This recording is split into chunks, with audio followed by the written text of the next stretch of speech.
कारण आपण भारतात राहतो आणि विशेष करून महाराष्ट्रात राहतो. माझी हिंदी पण चांगली आहे कारण मी यापूर्वी नागपाडा, भायका, जे डोंगरी या परिसरातच काम केलेलं आहे. त्यामुळे मी आपल्या उर्दू शाळेशी चांगला जवळून मला संबंध आलेला आहे. आज मी आपल्या उपस्थित मंचावर सर्व माझे मान्यवर सर आहेत व मान्यवर अतिथी आहेत व माझे सगळे विद्यार्थी आहेत, सर्वांना धन्यवाद देतो की आपण मला या ठिकाणी आमंत्रित केलं आणि हे जेवढे हुशार विद्यार्थी आहेत त्यांचा बक्षीस समारंभ जो तुम्ही पार पाडलाय हा फार आनंदाचा क्षण आहे.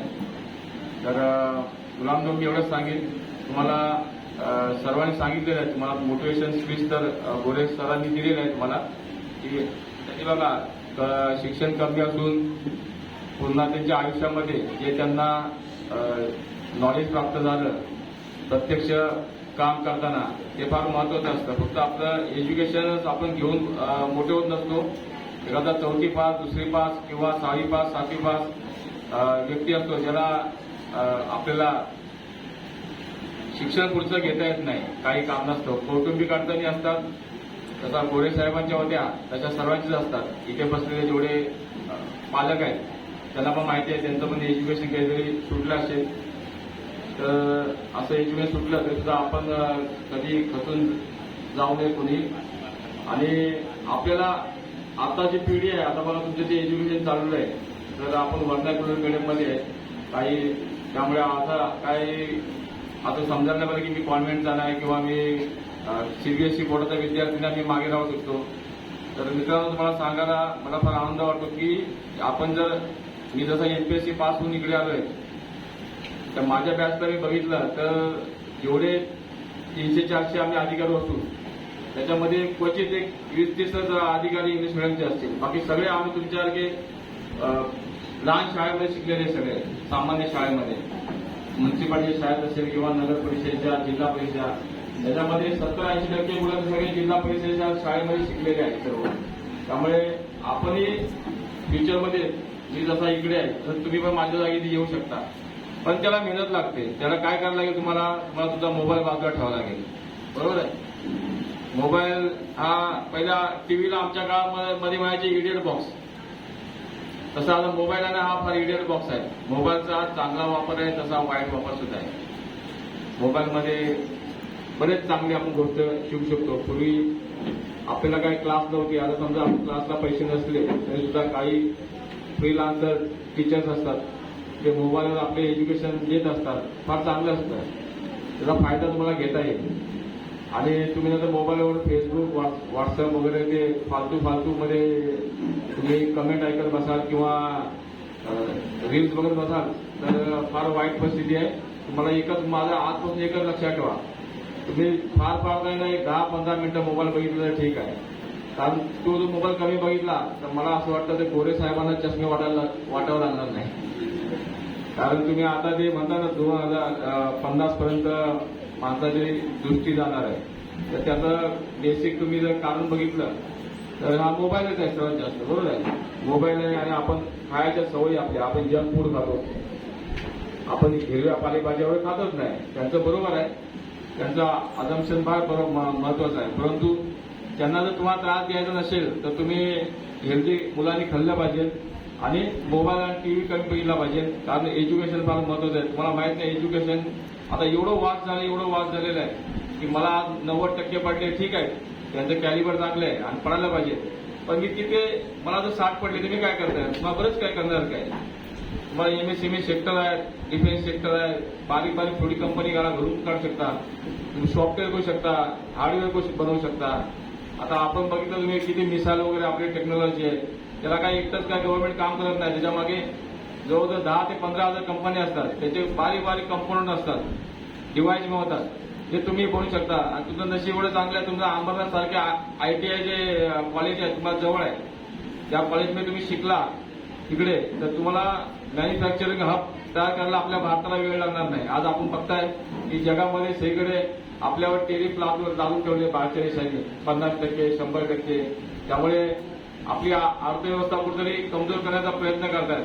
पण तुमच्यासारखी जी नवीन पिढी आहे ती अशी ताकद निर्माण करेल की आपण सेमी कंडक्टर किंवा इतर मोठे मोठे जे आपल्याला हार्डवेअर सॉफ्टवेअर लागतात मोबाईलला लॅपटॉपला ते आपण स्वतः इथे मॅन्युफॅक्चर करू शकतो. आणि त्याला तुमचीच गरज आहे. त्याच्यासाठी मी वारंवार सांगतो की मोबाईलचा आहे ना जास्त वापर करू नका. तुम्ही एज्युकेशनमध्ये जास्त लक्ष द्या आणि सायन्समध्ये लक्ष द्या, सर्वांमध्ये द्या. मेडिकल फील्डमध्ये पण आजकाल एवढे नवीन नवीन प्रयोग निर्माण झालेले आहेत की पूर्वी ओपन हार्ट सर्जरीवर व्हायचे. तुम्ही आता याच्यावर बघत असाल मोबाईलमधून व्हिडिओमध्ये नुसते चालेल नुसतं नर्वमधून आपल्या नसांमधून डायरेक्ट अँजिओग्राफी करून सगळे आजार ठीक होत आहेत. पूर्वी कॅन्सरला वगैरे खूप आतमध्ये जाऊन सर्जरी करायला लागायची. आज त्याच्यामध्ये इंजेक्शन देऊन वगैरे सगळ्या पद्धती झाल्या, स्वस्तात झाल्या. पूर्वी 2-2, 3-3 लाख खर्च यायचा, आज ते 50-60 हजार रुपये येऊन बसले. त्यापेक्षा आपण स्वस्त करा.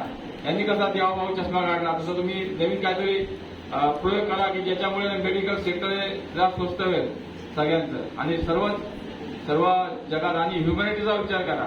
सर्व आपण मानवच आहे. या जगामध्ये जेवढे आलेत आपण फक्त इथे स्त्री आणि पुरुष हे दोनच जात आहे. बाकी आपण सर्व मानव आहे. आपण दुसऱ्याचं दुःख निवारण्याचं आपण पहिलं काम केलं पाहिजे. आणि सर्वात मोठं म्हणजे आज शिक्षक दिनचा योग साधून आलाय. आपल्या शिक्षकांचा आहे का? शिक्षक रागवतात, शिक्षक आपल्या भल्यासाठी काम करत असतात. आणि आमच्या बाबतीत पण तेच झालेलं आहे की आम्ही पण गोरे साहेबांना सांगायला मला असं वाटतं की बाबा आमचे वडील लवकर वाढले होते, आम्ही काही शिक्षण जास्त घेतलं नाही, आम्ही 10वी पर्यंत तुमच्याकडे शाळा आम्ही केली. त्यानंतर आम्ही कॉलेज वगैरे आम्ही सगळं प्रायव्हेटच केलं. नोकरी केल्यानंतर आम्ही कॉलेज केलं. आणि त्याच्यानंतर आम्हाला लोकांनी सांगितलं का शिक्षकांनी या बाबा ज्यात कॅलिबर आहे तुम्ही एमपीएससीचा अभ्यास कर. तर आम्ही केलं, एमपीएससीचा अभ्यास केला आणि आजपर्यंत आले. त्यामुळे तुम्हाला सर्व सेक्टर ओपन आहे. एमपीएससीचं आहे, युपीएससीचं आहे. आणि हार्ड असं काय नाही, सगळं सोपं असतं. फक्त तुम्ही अभ्यास केला पाहिजे आणि त्या अभ्यासात सातत्य पाहिजे आहे. अभ्यास करायची पद्धत असते, ट्रिक असते.